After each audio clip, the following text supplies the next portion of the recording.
بسم الله الرحمن الرحيم الحمد لله رب العالمين والصلاة والسلام على سيد المرسلين وعلى آله وصحبه أجمعين سبحانك لا علم لنا إلا ما علمتنا إنك أنت العليم الحكيم سبحانك لا فهم لنا إلا ما فهمتنا إنك أنت الجواد الكريم وقل رب زدني علما أعوذ بالله من الشيطان الرجيم ألم تر إلى الذين أوتوا نصيبا من الكتاب يؤمنون بالجبت والطاغوت ويقولون للذين كفروا هؤلاء أهدى من الذين آمنوا سبيلا أولئك الذين لعنهم الله ومن يلعن الله فلن تجد له نصيرا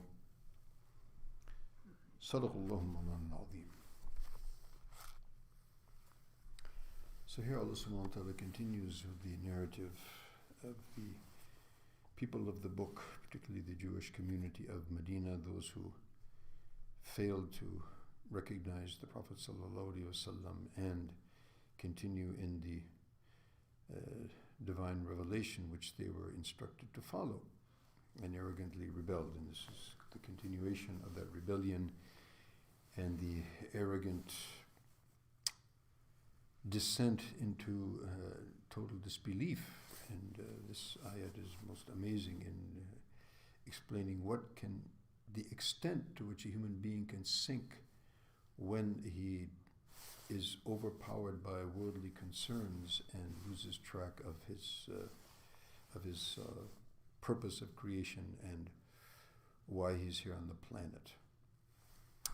So Allah subhanahu wa ta'ala says, Alam tara ila alladhina utu nasiban min al-kitab, and this was mentioned earlier. It's going to be mentioned several times. Do you not see those who have been given a portion of the book? Again, referring to the fact that the people who have been given the book and believing in portions of it and disbelieving in other portions and following very little of it, if any.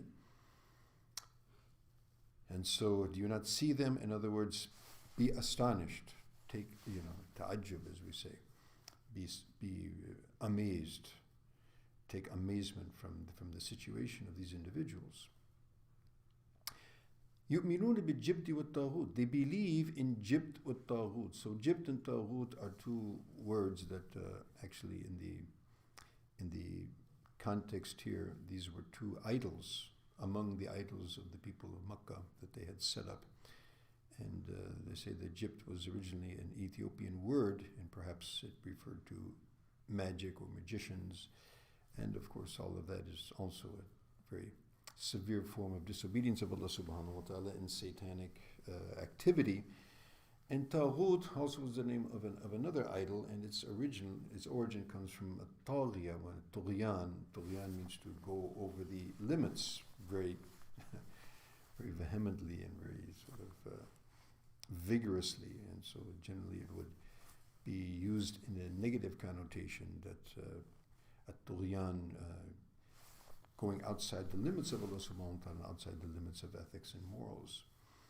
And of course, the greatest tughyan of all is the association of partners with Allah and disbelief in Allah subhanahu wa ta'ala. And so, these two words also become sort of themes indicating anything which is obeyed and worshipped other than Allah subhanahu wa ta'ala. So, these people who are given a portion of the book, now they are believing in Jibt and Taghut.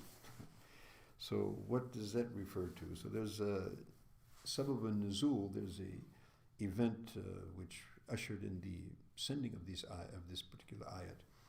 And the event, as the historians say, that Huyay ibn Akhtab and Ka'b ibn Ashraf, who were two of the chieftains of the Jewish tribes, who after Uhud, finding themselves in a very precarious situation, they've been sidelined, and also there's been after Badr, chieftains of the Quraysh were eliminated, and now they find their situation getting even more threatened.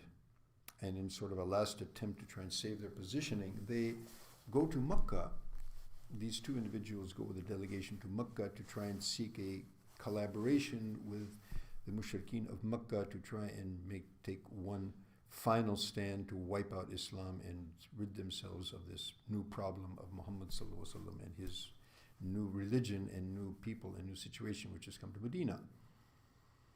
So when they came to Makkah and they discussed with the chieftains of Quraysh, so Abu Sufyan said, well, okay, fine, we'll go along with that idea. We also have the same agenda. However, knowing that the Jews of Medina tend to be treacherous lot and say things and do the opposite. So they said, well, you will have to prove your fidelity with us and your collaboration and cooperation with us by prostrating to our two idols. And they mentioned this, the Jibt and Taghut, right? And so, again, as I mentioned, for the worldly sake of retaining or retracting their positioning. So even though they were from the Jewish community, which is, of course, obviously the Jews are to this day, are basically known for being the people of monotheistic belief. They don't attribute partners to Allah subhanahu wa ta'ala like other religions, even as the Christians have this concept of Trinity. They're basically monotheists. However, when there's a conflict between their worldly interest and their belief set, so they sacrifice their belief set to hold on to their worldly interest, and that's why you need to be hearing this again and again, that love of the world is the basis of all corruption. And so here we see the ultimate corruption, the corruption of belief for the sake of worldly power. And so they agree to that and they say fine, and they actually prostrate to these two idols, Jews who are supposed to be the followers of Musa alayhi salam. And so then Abu Sufyan mentions, that okay, you are the people of the book, you are the people of religion, and as we mentioned probably from time to time, they're the religious authorities in Arabia, so you are the people of the book, revelation, so are we more rightly guided, or is Muhammad and his new religion more rightly guided? So they said, well, what is your religion? They said, well, we feed the poor, we have Hajj, we have Umrah,